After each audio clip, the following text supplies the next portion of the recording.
You've tried it all. Keto, Weight Watchers, Atkins. Maybe you've even tried one of the GLP-1 shots. Then there's Orange Theory and other high-intensity cardio that's, I think kind of boring. And the results? Yeah, I too struggled to figure out what was going to work for my midlife body. We are not necessarily to blame, though. Diet culture threw us a curveball, and what may have worked in our younger years may not be the secret sauce for success now. What I have found is that many of my clients have been under-eating, which blunts our metabolism. We're doing too much cardio when we need to be lifting weights. What if I told you that you could eat all the food groups, including carbs, eat more than you're likely consuming now, and wrap a bow on it with 30-minute at-home workouts for any fitness level? Have I piqued your interest? It doesn't have to be complicated or expensive, but you do need to take the first step. Go to the show notes of this episode or send me an email at mfolan, that's F as in Frank, O-L-A-N, fasterway @gmail.com. Health, wellness, fitness, and everything in between. We're removing the taboo from what really matters in midlife. I'm your host, Michele Folan, and this is Asking for a Friend. I hear it all the time. What is happening to my body? Where is this fat on my belly coming from? You clearly are not alone. We talk a lot about menopause on the podcast, and the one thing most women are concerned about is their changing body composition and some of the frankly annoying symptoms of menopause. So often we have something going on with our health, and it ends up being related to this change in life. What if I told you you have more control over this than you think? Laura Lamb is a menopause practitioner and member of the British Menopause Society, teaching women how to thrive after 40. She is a menopause coach and the founder of the Menopause Lab, a hub dedicated to menopause education and a safe space to connect with other women on similar journeys and to learn from them too. Laura Lamb, welcome to Asking for a Friend. Thank you very much for having me. I'm excited to be here. Well, your accent is lovely, and I would first like for you to tell everyone where you're from. Yeah, I need to be very careful with my accent because sometimes I talk very fast and then people are unsure what I'm saying. I'm originally from Ireland. I live in the UK in London now, but yes, I am Irish. Yes, you are very Irish, and I love it. So I got quite a bit of Irish in me too, and but you, yeah, I love the accent.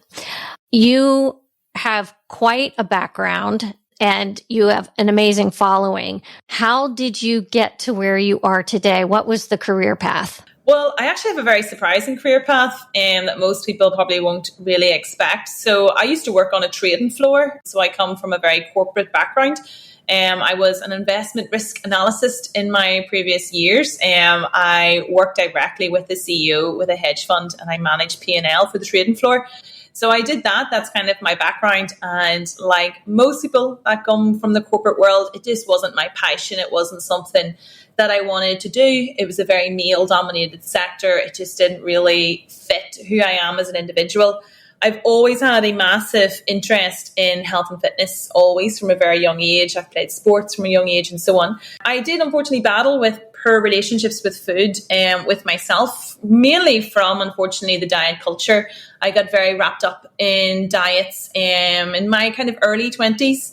And like most women, unfortunately, kind of spiraled down that kind of disordered relationship with myself and disordered relationship with food.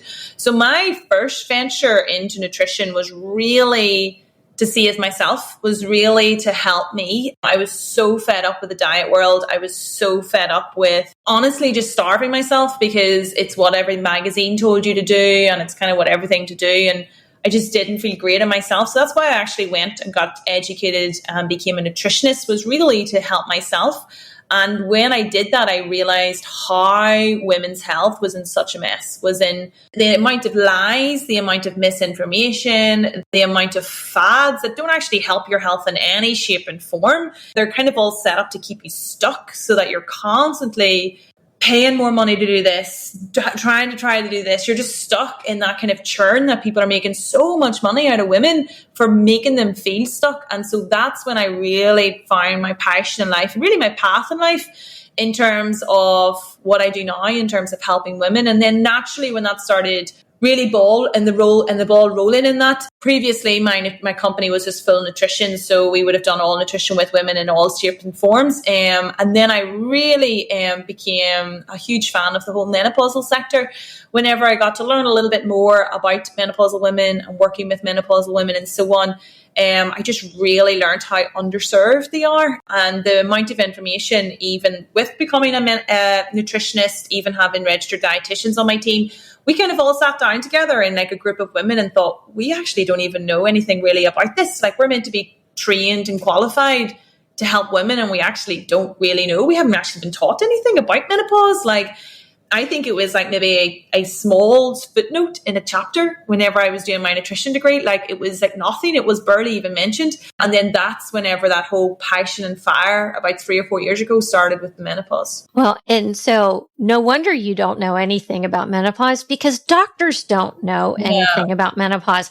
I don't think the United States and the UK are all that different in terms of the lack of knowledge and the lack of advocacy, although I think it's really changing. And just doing this podcast, I would say over the last 2 years, I see a big shift in that there are women out there that are really banging the drum and trying to get this in the forefront of even medical research. Mm-hmm. Yeah, for sure. It's a shame that we have to be advocates of our own health, and that we can't just rely on the people that are meant to help us, i.e. doctors, GPs, and so on. That's not going to change in our generation. I don't even think it'll change in the generation come behind us. I think it'll be a couple of more generations before it dwindles down enough that when women go to GPs and GBYNs and so on, that they actually get factual information. But yes, for now, we have to become advocates for our own health. And I find it so incredibly sad that, and I have friends that have gotten through menopause relatively unscathed, right? We all know those people. But when you meet clients, I'm sure, that are wanting to quit their job, or they're having to totally readjust their lives for these menopause symptoms that can be treated, that's just not acceptable any longer. And so hopefully it's changing. Yeah, hopefully. You talk a lot about inflammation. I do follow you. Mm-hmm. And why are women in menopause more likely to have inflammation? And what are the effects or syndromes of inflammation on the body? So estrogen is our main anti-inflammatory hormone. So when we lose its protection as we go through our perimenopausal years in particular, inflammation does start to naturally increase in a female body. Now, it does increase in men as well. It obviously increases a lot quicker and at an earlier age in females. A lot of the menopausal symptoms are inflammatory linked. So things like our vasomotor symptoms, so your hot flashes and night sweats, are inflammatory linked. Things like joint pain, inflammatory linked, vaginal neuropathy symptoms, inflammatory linked, and even things like visceral fat. So your visceral fat, which does naturally increase from about 5% to about 10 to 15% of your body fat in your late perimenopausal years, is driven mainly by inflammation and hormonal changes. So yes, one of the very first things that we will teach about inside with our free community, and if any of our clients come to us through our virtual clinic, one of the very first things that we will input for all of our individuals is leaning them towards a more anti-inflammatory approach, just so that we can start to offset some of those more inflammatory now like symptoms that they are having, the joint pains, the ache pains, the visceral fat increase and so on, because now that their estrogen, i.e. that main anti-inflammatory hormone, is on its decline. And I want to delineate between visceral fat and subcutaneous fat. Yeah. So visceral fat is it's that yellow fat that typically we have in our gut. It surrounds our organs. It's the very unhealthy fat. Yeah. It's the metabolically active fat. So it's not really the fat. To an extent, it is still, but it's not. Subcutaneous fat is mainly driven by how much you're eating and your lack of exercise and so on. Your visceral fat is driven more so by your insulin resistance, hormonal shifts and inflammation. And that's why it does increase quite rapidly in women's perimenopausal years compared to an increase that a man may experience. It's not on the same level. Okay. Are there foods that we should be eating that will help us combat this inflammation? Yeah. And people really do overcomplicate nutrition in so many different ways. So the very first thing that we want to look at first is removing inflammatory foods. So we'll firstly remove those, because it doesn't matter how great of the anti-inflammatory foods that you're putting in if you're constantly pouring in foods that are going to be triggering and increasing your inflammation rate anyway. So these are things that we're all very aware of as it is. So things like very highly processed foods, a lot of alcohol, sugar, processed candy, and so on. So situations and foods that we're already aware of that we should try and keep them at a minimum. We don't need to fully reduce them. We don't need to fully eliminate them. Life is all about a balance. That odd glass of wine isn't going to be a make or break. So we call these things our minority activities. So the majority of your habits, the majority of your food, and the majority of things that you do around the time is what's going to drive your results and your health. Your minority, those little glasses of wine, that odd treat and so on, that's life. That's about balance. So we definitely want to make that very clear that I'm not talking about completely eliminating those things, but definitely trying to keep those more inflammatory foods, so those processed foods, sugar, alcohol, and so on, to the very minority of your daily intake and across the week. Outside of that, then, the biggest way that you can look at it is trying to consume real food, trying to consume real, raw, nutritious food. So we want to get away from eating less, the fad diets, low fat, low calorie. We're done with that. We're now looking at fueling our body and eating enough food. So we need to think of fuel your body, give your body nutritious elements. And these are things that we are already aware of, but they become more vitally important as we go through menopause. So things like consuming enough protein, consuming enough fiber, getting actually whole grain carbohydrates in that so many women are afraid of because of the diet world. Healthy fats, fruit and veg, nuts and seeds. So that really balanced diet that we're all very aware of, but we've actually got so far away from because of social media and supplements and taking all this magic stuff and doing these diets that we kind of forget what basic nutrition is. And so when we are talking about anti-inflammatory foods and your menopause nutrition, it's honestly getting women back to basics and what we already know that we should be doing, but we're so caught up on the social media kind of BS with it all. Well, okay, I got to back up. So you were talking about foods that can cause inflammation.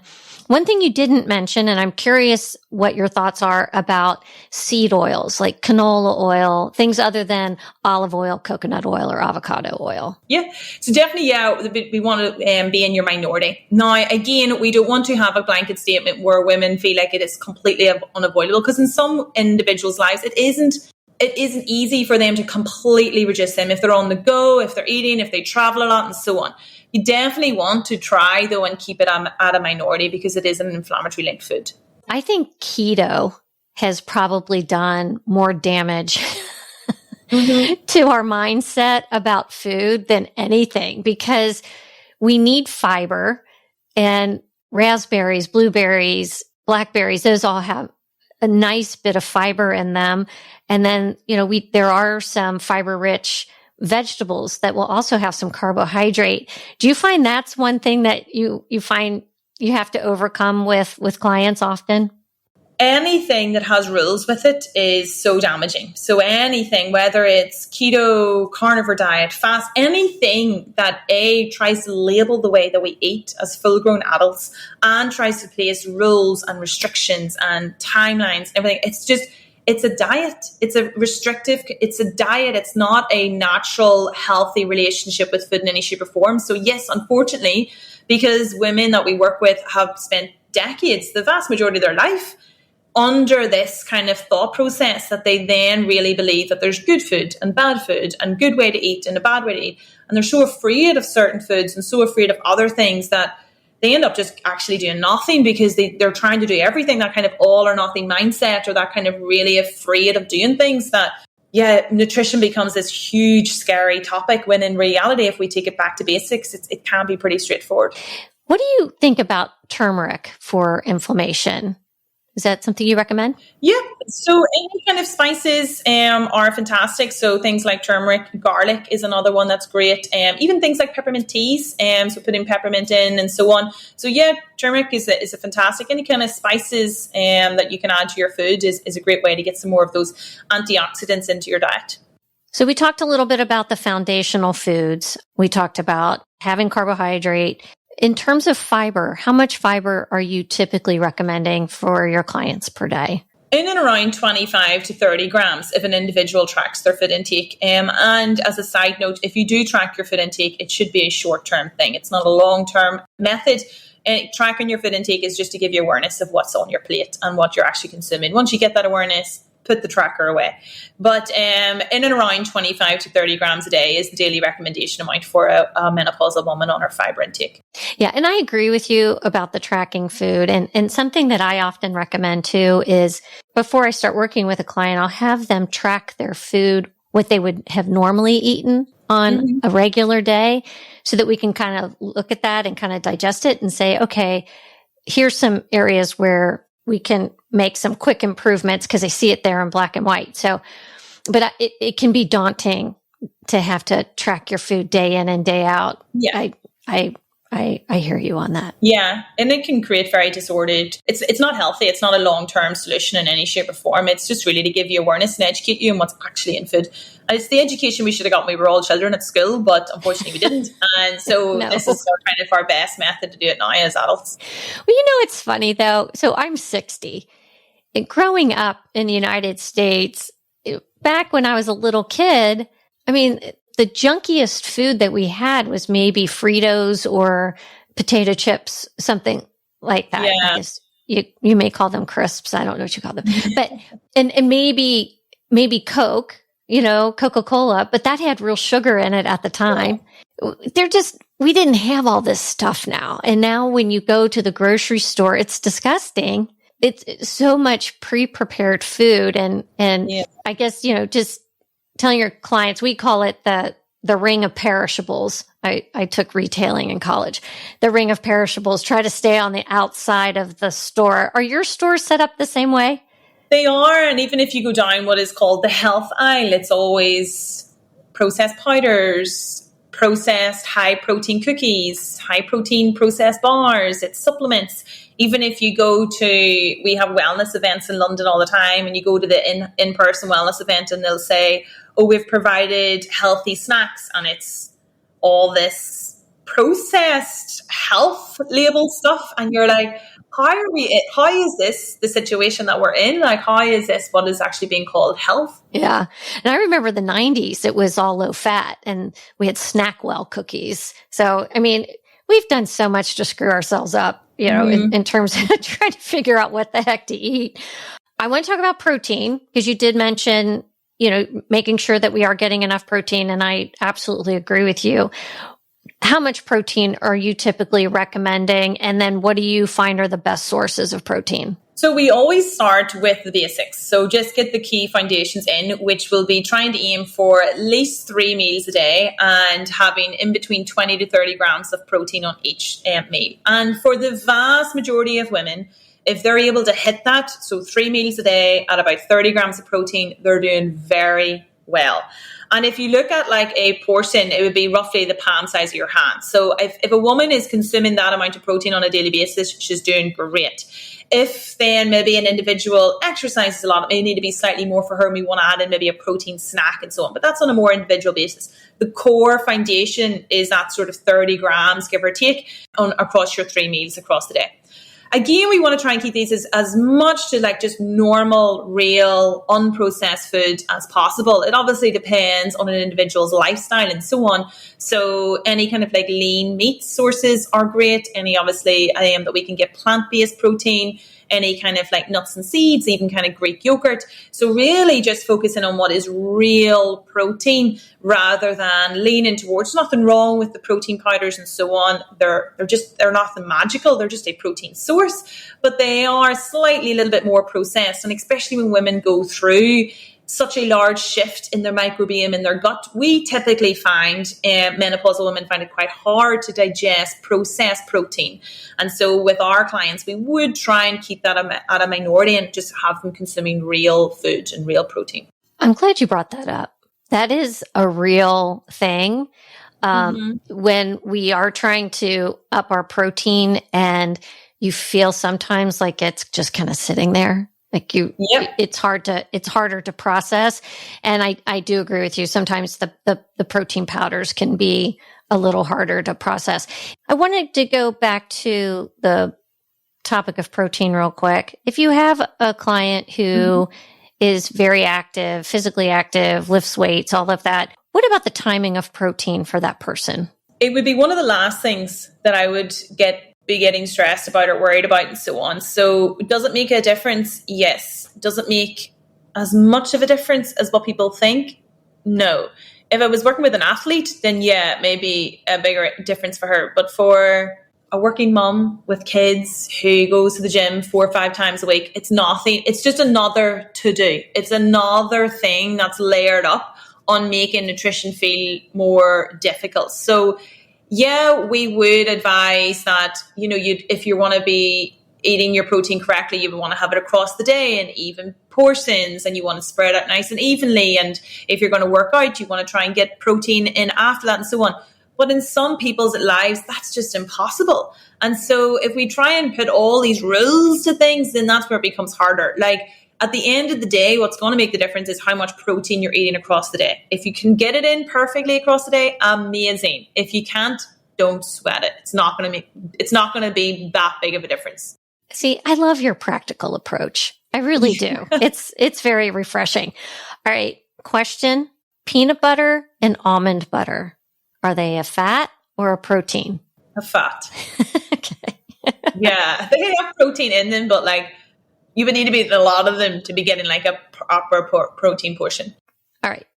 I agree with you. High fiber foods. We did talk a little bit about high fiber foods and getting 25 grams of fiber per day minimum. Mm-hmm. Can you talk a little bit about gut recalibration? Because that's something you do discuss. Yeah, one of the biggest things that we work with all of the women that will come to us for lots of different reasons. So firstly, when we go through menopause, it occurs around about the ages of 40, 45. Sometimes it varies.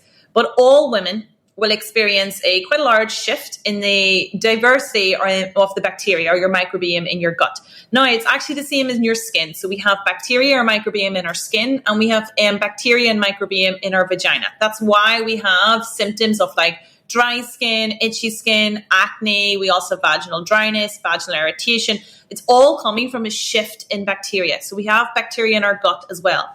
The shift in bacteria in your gut triggers some of the menopausal symptoms that we experience. Now, so things like mood swings, feeling flat in mood, and feeling flat in motivation. One of the more natural treatments and protocols that we look at is gut health. Brain fog, one of the first protocols, gut health. Things like fatigue, low energy, and so on, gut health. So we do look at gut health when we're treating menopausal symptoms, and we also look at it for just overall well-being. Now, our gut health will continue to decline in women until end of life. So it does continue to decline. You can slow up that decline with different ways, but one of the first things that we'll look at is just optimizing it straight out of the bat. Now, when women go through menopause, they can develop a new onset of food sensitivities. So we kind of approach it as, let's just get to relearn your gut. So what foods may worked well for you before, but maybe cause a little bit of sensitivity, cause a little bit of flare-up of bloating, maybe a little bit of constipation or change in bowels, maybe disrupt your sleep a little bit.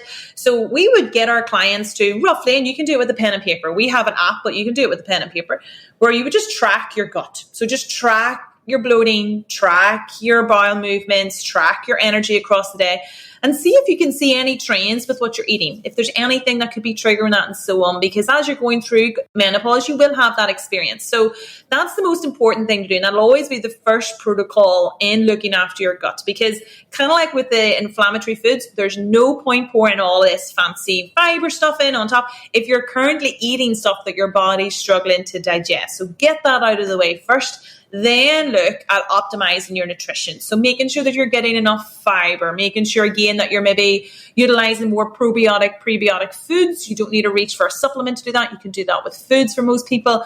And then unfortunately, this is where then we start to have a conversation around cortisol. So when women go through menopause and their estrogen declines, their body kind of panics because estrogen is that anti-inflammatory hormone. So their body's like, oh no, we're losing inflammatory protection. So let's make more of this other inflammatory hormone, which is cortisol. So again, social media tries to jump all over cortisol and make it this really fear thing. It's a natural progression, and that natural increase of cortisol in our body isn't causing a lot of concern, but it is making us more stressed. It's making us less stress resilient. So things that maybe wouldn't have bothered us in the past are maybe making us more stressed now, and so on. Maybe your mood snaps a little bit quicker and so on. And it's just because of that natural shift to cortisol in your body. But another thing that cortisol does in your body is inflame your intestines. So when we're looking at a woman's gut, there are the three things that we'll take her through. What foods now no longer serve her that good and we want to get rid of those? What foods is she missing in her diet to really help her gut health? And what is her overall stress like? And things that cause more cortisol in your body are things like skipping meals, overusing caffeine, really prolonged fasting, under eating, overtraining. So we're not just looking at what is your stress like, because unless you quit your job and dump your kids and go to a desert island, you're probably going to have stress in your life.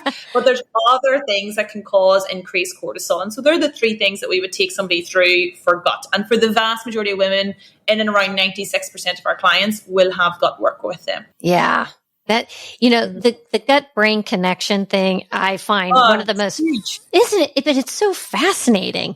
Mm-hmm. And then back to cortisol. So I can blame my mood on cortisol. Tell my husband, it's just my cortisol talking. Don't worry about it. Right.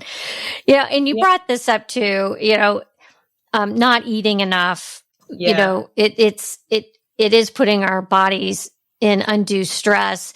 So is this why the 1,200 calorie diets or less really don't work for us any longer? Well, they don't work at any age. Again, it comes right back to what I was saying in the very beginning. Like, we have been conditioned to think it's normal to starve our bodies, and it's really not. 1,200 calories or less is what a nutrition or a dietitian would give to a young girl. None of us are young girls, so we shouldn't be eating like young girls. So this is like, our hormones require food to function. Our body requires food to function.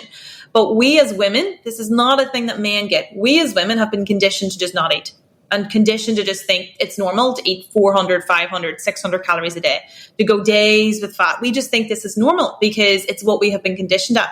So regardless if that quote unquote allows you to lose weight to see a number on a scale, it should never be a topic of conversation that we would ever say to any woman that it's normal to so massively undereat, or as a full-grown woman to consume a daily intake of what a young girl should eat. That should never be a concept of ours.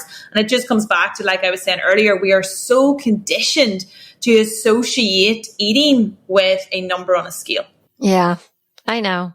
And it's busting the whole myth, or busting the whole diet culture thing that is so incredibly difficult. Is because it's so ingrained in us. So ingrained. So ingrained. So let's talk about menopause symptoms real quick. So what are the 5 craziest symptoms of menopause that you see most often? We'll throw libido in there because that's the one. Yeah, well, libido isn't even a crazy one. Libido is so common, like 1 and 2. So 1 and 2 will have libido issues. It's so common. So unfortunately, because it's not commonly spoken about, a lot of women think it's a normal part of aging. So easily treated. But a lot of women think libido is just a normal part of aging, and so they don't even really bring it up. Like, we'll do consultations and it's never brought up unless I ask. So unless I ask, do you have any vaginal dryness? Do you have any vaginal irritation? Do you have any pain during penetration? Do you have any low libido? Then it becomes a topic, and they're like, oh, I didn't even realize this was menopause related. Like, I didn't know I could do. I thought this was just me getting older. And I kind of thought, it's like, no, it's not that. So that's not even the craziest ones. Things like a burning tongue sensation is one that would catch a lot of people that don't think it's menopause related. Itchy ears, frozen shoulders, things like tingling or crawling sensation on your skin, things like change of like focus in your eyes. So like dry eyes would be a crazier one. Again, quite common, but ones that people just don't typically, or we hear about the hot flashes, we hear about the brain fog, we hear about the weight gain, but a lot of these other symptoms we don't really hear as much about. I do want to talk a little bit about HRT too, since we're kind of talking about menopause symptoms. Does being on estrogen help with weight loss? Or, I mean, like, what are people's thoughts now about that? So yeah, so it's proven that it's not. Okay, so HRT will not drive weight gain or weight loss. So there's no connection with weight gain or weight loss. Now, when you go on HRT in the very beginning, and a lot of women panic and then they come off HRT too quickly because they're not told this. You can have water retention when you go on HRT in the beginning. That's not weight gain. That will come back down. So unfortunately, what we'll see is that women will go on HRT. They'll have this water retention. Their doctor hasn't told them about this. They'll panic when they see the scale going up and they'll think, I'm never going near that again because that's made me gain weight. When in reality, if we just had told that woman, it's normal when you start to consume hormones that your body will hold water. It'll flush it back out again in a few weeks. Keep going. So that's the water retention. So it's very important for women to understand that, but no, it doesn't help with weight loss. Is there more water retention when you do progesterone in combination with estrogen? It's really individual based. So it's really individual on how you react. So some women will have no water retention. Some women will have some women will have a lot. So it's really just an individual. And that's why it's really important to track your symptoms when you're just starting any kind of HRT, and you're meant to track your symptoms anyway and go back to your GP or your provider in 3 months, present your symptoms, and then your dosage is based on that. So HRT and the combination of HRT is totally individualized for each person. Okay. I'd be remiss if I didn't ask you about exercise.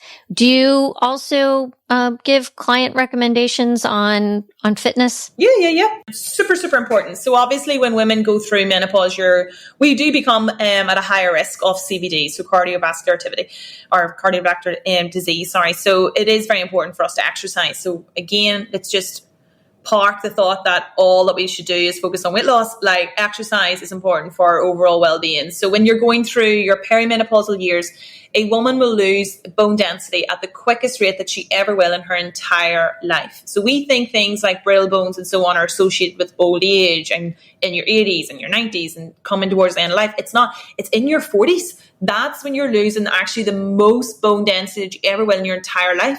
So your bone health for the rest of your life is dictated on what you're doing. This brings me right back to why I was saying about don't be starving yourself anymore, because your body is relying on you to look after it so that your old age can actually have a good quality sense of life. So the way that we approach exercise with our clients is we'll want to make sure that they have 3 things. So we want to make sure there's some form of cardio, whether it's walking, jogging, whatever that individual likes to do, but some form of cardio.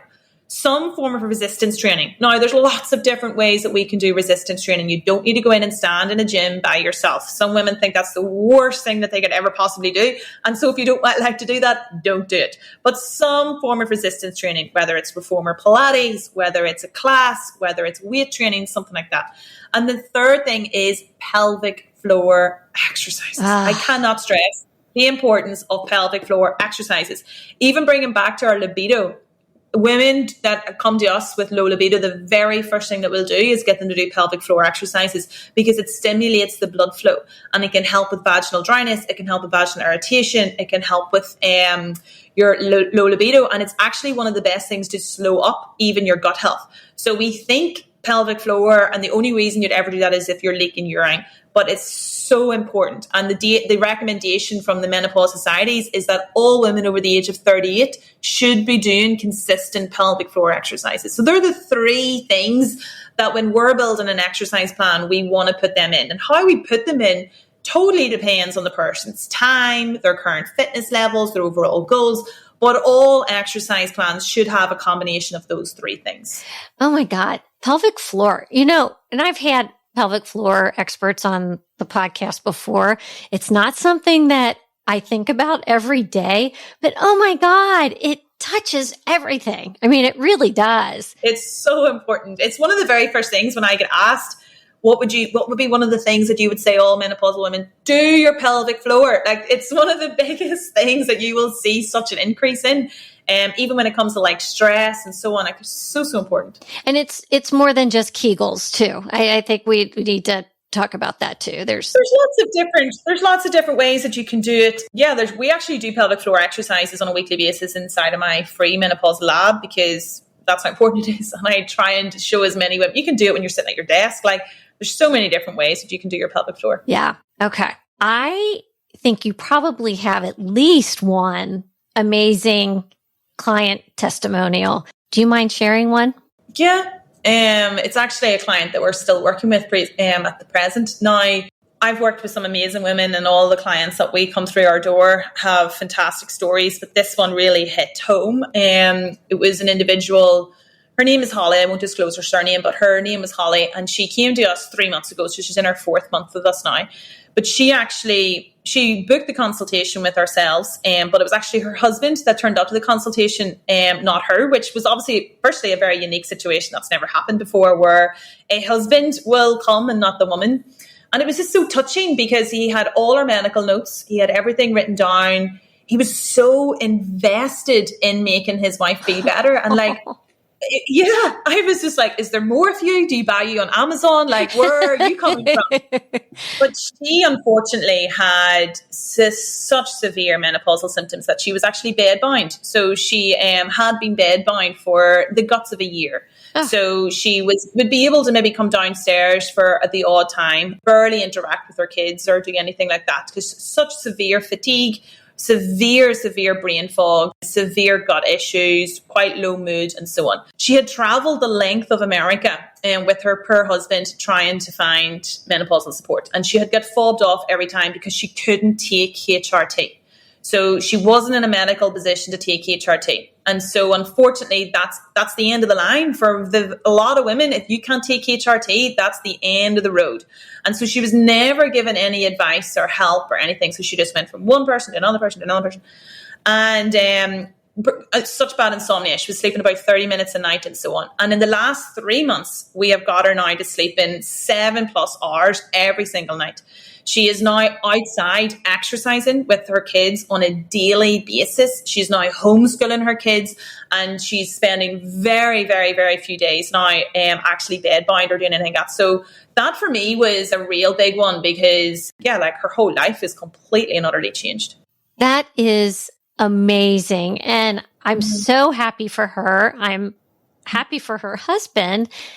Yeah. What a great story. And that's one thing I do want to mention. Not everybody is a candidate for HRT. No. But there are things at our fingertips. There's amazing coaching from people like Laura that can get you on the path to feeling better. And it can be your food. It can just start with your food and your pelvic floor exercises. Yeah. I think that's fantastic. How do you work with clients? I do want to make sure I cover that really quick. Yeah, so we work with everybody privately, one-to-one through my virtual clinics. So if any individuals want to work with us on an individual basis, they can just reach out and book a consultation. You can do that via any of my social media. And we'll work with all our clients one-to-one personally inside of that. But I am on a very big mission to make sure that nothing is protected behind paywalls. So I personally believe, and something that myself and my whole entire company are really pushing forward over the next coming years, is that all women should have access to menopausal education. So regardless if you want to work with me on a one-to-one basis and pay for our services, we have now founded and built an entire free portal, it's called the Menopause Lab. All the links are in my bio and so on. It's probably one of the best things that I've ever done in my career. We have a full entire menopausal education, where everything that you'll need to know in terms of diagnosis and treatment, all the treatment options, not just HRT, but all the treatment options, are listed. We do monthly masterclasses. We have experts around the world coming in there. We do nutrition workshops, everything. Because I do feel that every single woman should have the basic right to know what's going on in her body. I love your mission. I think that's very generous of you to offer that. And I will put all that in the show notes so people will have that. I have one last question for you. What is one of your own pillars of self-care? Stress. Looking after myself, really looking after myself. Obviously doing what I do and having a huge team behind me. So I have 20 menopausal specialists on my team between operational staff and so on. My stress levels can get very high on a daily basis. So looking after and replenishing myself, so you can't pour from an empty cup. So on a daily basis, I make sure that I have something, whether it's 5 minutes in the morning, an extra longer shower, whether it's reading a book in the evening, whether it's just taking a walk, something on a daily basis to look after me. Because as women, we look after everybody else all day, every day. And again, we're conditioned to think that's the way it should be. And yes, we have responsibilities in life. But looking after me and doing something for myself every day is a non-negotiable in my life. Well said. I think that's a great way to finish up this conversation. Laura Lamb, thank you so much for being a guest today. Thank you very much. Follow Asking for a Friend on social media outlets and provide a review and share this show wherever you get your podcasts. Reviews and sharing help us grow.